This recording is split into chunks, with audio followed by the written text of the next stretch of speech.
فرمائے میرے بھائی کا حکم ہے، میں صرف چند لمحے آپ سے مخاطب ہوں، میں نے جلدی سے اپنی گفتگو کو سمیٹ لینا ہے، لیکن مجھے دلی خوشی ہو رہی ہے کہ جو تقریب نکاح ہے حضور نے راغب بھی یہی کیا ہے۔ عیسائی آج بھی اپنا نکاح گرجا گھر میں کرتے ہیں، کوئی جو ہے اپنے گھر کے اندر نکاح نہیں کرتا۔ اور آپ یقیناً یہ بات فیل کریں گے، محسوس کریں گے کہ جب ڈھول بج رہے ہوں اور پھر نکاح سنت اور اس کے بعد کہا جائے کہ آپ دعا مانگیں، تو مجھے بتا کہ تک بندی ہے سارے کام کی ہے، یہ ماحول ہے کہ جہاں پہ دعا مانگی جائے۔ آنے والی نسلوں کو اگلے سفر کی جانب منتقل کرنے کے لیے کیسے خوبصورت انداز میں آپ نے تلاوت کلام مجید سنی ہے اور پھر حضور کی نعت پڑھی گئی ہے، اور ابھی بھائی نے مجھے حکم دیا ہے کہ آپ نے کچھ ضرور کہنا ہے، تو میں آپ سے مخاطب ہوں، لیکن کیونکہ وقت تھوڑا ہے اور میں نے یہاں سے اٹھ کے پرسار پہنچنا ہے، اس لیے میری گزارش ہے کہ یہ صرف یہ نہیں کہ نکاح کی تقریب میں آئے ہیں تو حضور کی نعت سن کے کوئی ہم نے جو ہے وہ زبانوں میں تالے لگانے نہیں۔ مومن ہوتا ہی وہ ہے کہ جب اس سے سامنے حضور کا ذکر چلے تو وہ مچل جاتا ہے۔ مسجد بھی خوبصورت، خطیب بھی آپ نے الحمدللہ اس لیول کا، اور مزے کی بات ہے گھر کا، تو یہ تو سونے میں سہاگا ہے، اللہ کا کرم ہے کہ روزانہ آپ اس ماحول میں یہاں پہ بیٹھے ہوتے ہیں۔ لیکن میں چاہتا ہوں کہ ہماری سبحان اللہ کی برکتیں ہمارے ان بچوں کی زندگی میں شامل ہو جائیں، اور اللہ آپ کے سبحان اللہ کے صداؤں کے صدقے اللہ ان کی زندگی میں نکھار نصیب فرمائے۔ کسی محبت والے نے کہا تھا تاج لولا گدا پا کے آیا نبی، تاج والے بڑے دیکھتے رہ گئے۔ تاج لولا گدا پا کے آیا نبی، تاج والے بڑے دیکھتے رہ گئے، جا کے بڑیاں پرونا نبی، عرش تے انبیاء سب کھڑے دیکھتے رہ گئے۔ اور دیکھا دیکھیاں دا ہر ایک نصیب آ لیا، میریاں خوشیاں کسے نو غمہ کھا لیا، خوش نصیبہ نو سوڑے نے گل آ لیا، کئی نصیبہ سڑے ویکھ دے رہ گئے، اور ڈوبے سورج نو سوڑے پچھا موڑیا۔ میں نے پتہ نہیں کیا کہا ہے، آپ نے کیا سنا ہے، سارے لانے کی بات ہے ہی نہیں، زبان کو حرکت دیجئے محبت سے کہ سبحان اللہ۔ آنی ڈوبے سورج نو سوڑے پچھا موڑیا، نال انگلی دے فلگاں دا چن توڑیا، توڑ کے چن مڑ جدوں جوڑیا، کافران دے دھڑے ویکھ دے رہ گئے۔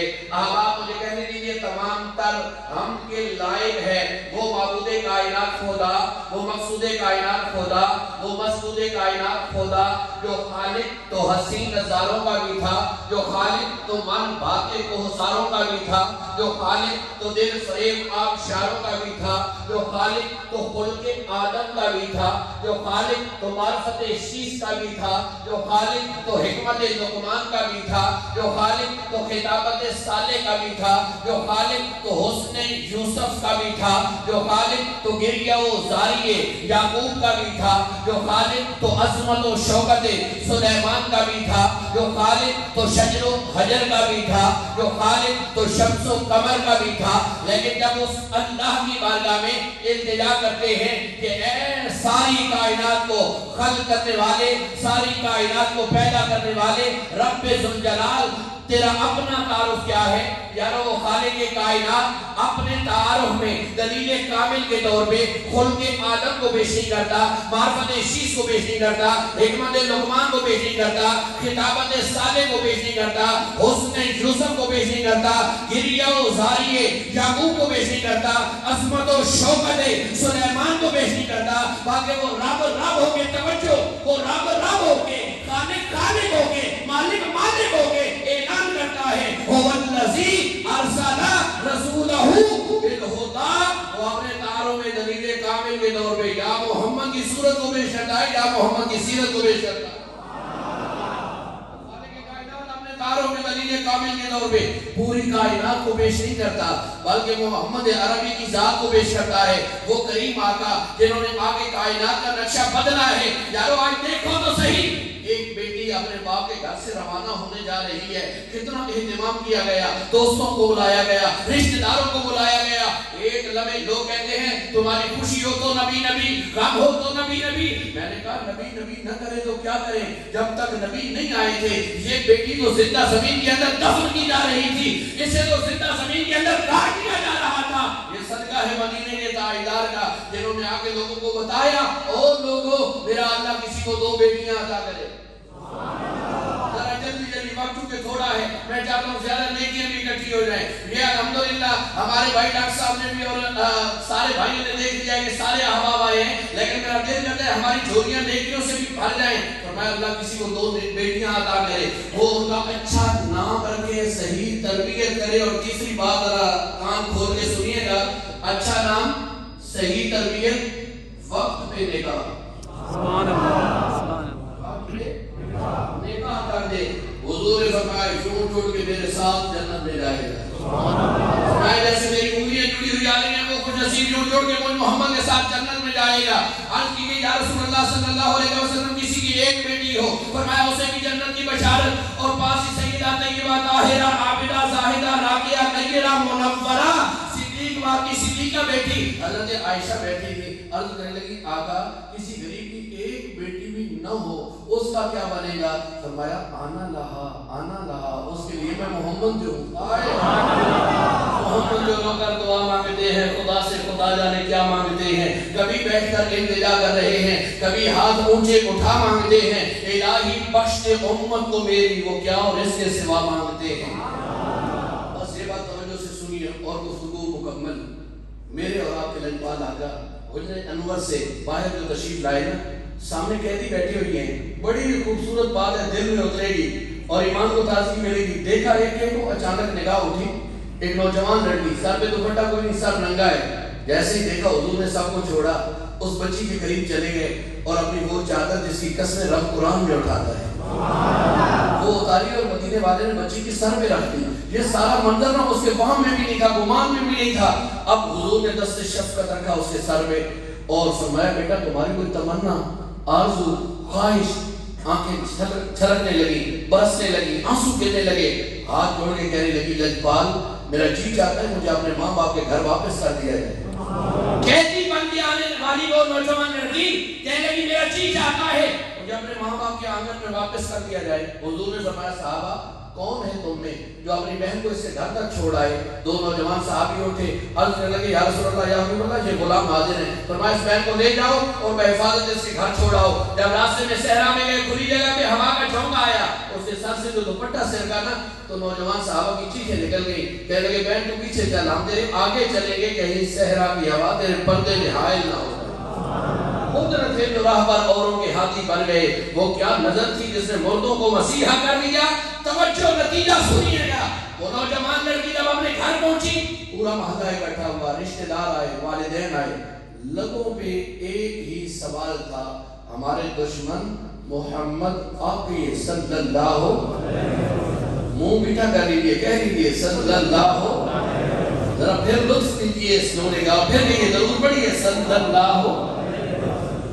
آپ جو ان کے اور ان کے غلاموں کے پاس قیدی بن کے گئی تھی, بتا انہوں نے تیرے ساتھ سلوک کیا کیا. میں دھیمے لہجے میں جملہ کہنے لگا ہوں, اگر دل میں اترے تو اس مسجد کے در و دیوار بھی سبحان اللہ کی صدا سے گونجنے چاہیے اور مہکنے چاہیے. جو جملہ اس بچی نے کہا, کہنے لگی یہ سوال کرنے والوں, یہ سوال بعد میں کرنا, پہلے محمد عربی کا کلمہ پڑھ لو. اور یہ سوال بعد میں کرنا, پہلے محمد عربی کا کلمہ پڑھ لو. کہنے لگے تو چھپے جی محمد کا جادو چڑھ گیا. کہنے لگی نہیں, اس ذات کی قسم جس کے قبضے قدرت میں میری جان ہے, میری عزت اپنے ماں باپ کے آنگن میں اتنی محفوظ نہیں جتنی محمد کے جوانوں میں محفوظ. میری عزت اپنے بھائیوں کے ہوتے ہوئے اتنی محفوظ نہیں جتنی محمد کے جوانوں میں محفوظ تھی. خود نہ تھے جو راہ پر اوروں کے ہاتھی بن گئے, وہ کیا نظر تھی جس نے مردوں کو مسیحا کر دیا. احباب آج یہ ساری خوشیاں, آج یہ سارے نظارے مدینے والے کے صدقے ہمیں میسر آ رہے ہیں. میں جو بات کرنے جا رہا ہوں بلال آباد والوں, یہ قرض بھی ہے میری طرف سے آپ پہ اور فرض ہے ان کی طرف سے جن کی بات میں کر رہا ہوں. کل الحمدللہ پچھلان کی سرزمین میں ختم نبوت کانفرنس کا انعقاد کیا گیا ہے. لوگوں نے دکانیں بند کی, کاروبار چھوڑے, الحمدللہ کافروں کی صورت میں وہاں پہ پہنچے اور حضور سے اپنی محبتوں کا اظہار کیا. لیکن میں یہ نہیں کہہ رہا کہ آپ دکانیں بند کریں, آپ کاروبار بند کر دیں, آپ ضرور کریں. میں صرف حضور نبی رحمت صلی اللہ علیہ وسلم کے نام نامی اس میں کلامی پہ آپ سے 5 گھنٹے مانگ رہا ہوں پنجتن پاک کے نام پہ. آپ ایک دن کے لوگ پورے دن, آپ کو پتہ ہے نا ہمارے علاقے میں دانوں کے جلسے بڑے عروج پہ ہوتے ہیں اور زمیندار ہفتہ پہلے تیاری کرتے ہیں کہ فلاں دن جلسہ ہے اور کوئی کام نہیں ہوگا. سمجھ آگئی؟ کوکڑوں کی لڑائیاں، کتوں کے بھیڑوں، اور پھر ہمارے نوجوان بیٹھے ہیں، اگر کہیں میچ ہو والی بال کا تو ماشاءاللہ اگلی صف چاہیے، آؤ آج مدینے والے کی بارگاہ میں اگلی صف تلاش کر لو۔ انشاءاللہ 12 مارچ کو دن 12 بجے سرزمین سکر پہ شاہدان، پہلے بھی آپ تک پیغام انشاءاللہ بہت بڑی محفل، میاں برادران کو اللہ سلامت رکھے، اس دن مزہ ہی آ گیا۔ میں ایڈوانس میں پھر سے مبارک دے کے جا رہا ہوں کہ آپ پھر سے یہاں پہ ایسے ہی قرآن پڑھائیں تاکہ یہ مسجد ساری زندگی قرآن سے گونجتی رہے۔ یہ باب غنیمت ہے ہمارے لیے، اس دن بھی پیغام پہنچایا، لیکن آج بارے دیگر میں آپ سے جو گزارش کرنا چاہتا ہوں، خدا را پورا 2 ہفتے ابھی باقی ہے، سارے کام کر لو، اس دن بھی 12 بجے تک سارے کام کر لو، لیکن کیا 5 گھنٹے مدینے والے کے نام کر رہے ہیں؟ یہ میرے دونوں کونسلر اور وائس چیئرمین صاحب اس سامنے بیٹھے ہیں، میں ان سے 10 بستہ بھائی ہے میرے اور میرا دائرہ بھی ہے، میں کہہ سکتا ہوں کہ جیسے آپ کسی سیاسی جلسے کے لیے محنت کرتے ہیں کہ جانا ہے اور ایک ایک بندے کے دروازے پہ دستک دے کے، مسلمانوں میں تمہارے ایک ایک دروازے پہ دستک دے کے اور اپنے بھائیوں کو کہتے ہوئے، میاں برادران کو کہتے ہوئے، ڈاکٹر صاحب کو کہتے ہوئے، آپ سے یہ گزارش کروں گا کہ اس دن میرانہ باد والے یوں نکلے کہ ہمارے حوصلے بلند ہو جائیں گے، الحمدللہ ہماری پوسٹ پہ مسلمان کھڑے ہوئے۔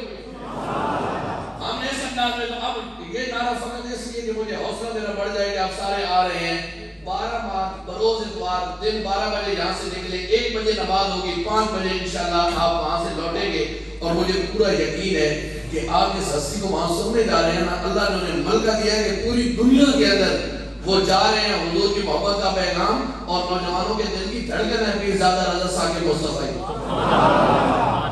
میرا جی چاہتا ہے کہ بڑی مشکل سے لوگ سالوں انہیں بلانے کے لیے بےتاب ہوتے ہیں، آپ مہربانی فرماتے ہیں، ہر سال مجھ سے لوگ سوال کرتے ہیں، صاحب سب سمجھ نہیں آتی کہ ہم 5-5 سالوں سے محنتیں کرتے ہیں لیکن ڈیٹ نہیں ملتی۔ میں نے کہا یہ بھی مدینے والے کا کرم ہے، وہ ہر سال مہربانی کر دیتے ہیں، تو الحمدللہ وہ اس بات میں تشریف لا رہے ہیں، تو سارے لوگوں نے خود تو انشاءاللہ آنا ہی ہے، آپ نے 1-2 بندوں کو دعوت بھی دینی ہے، یہ فرض سمجھتے ہوئے کہ جیسے لوگ دانوں کے جلسوں میں لوگوں کو بلاتے ہیں نا، ہم الحمدللہ مدینے والے کی بارگاہ میں لوگوں کو لے کے جا رہے ہیں۔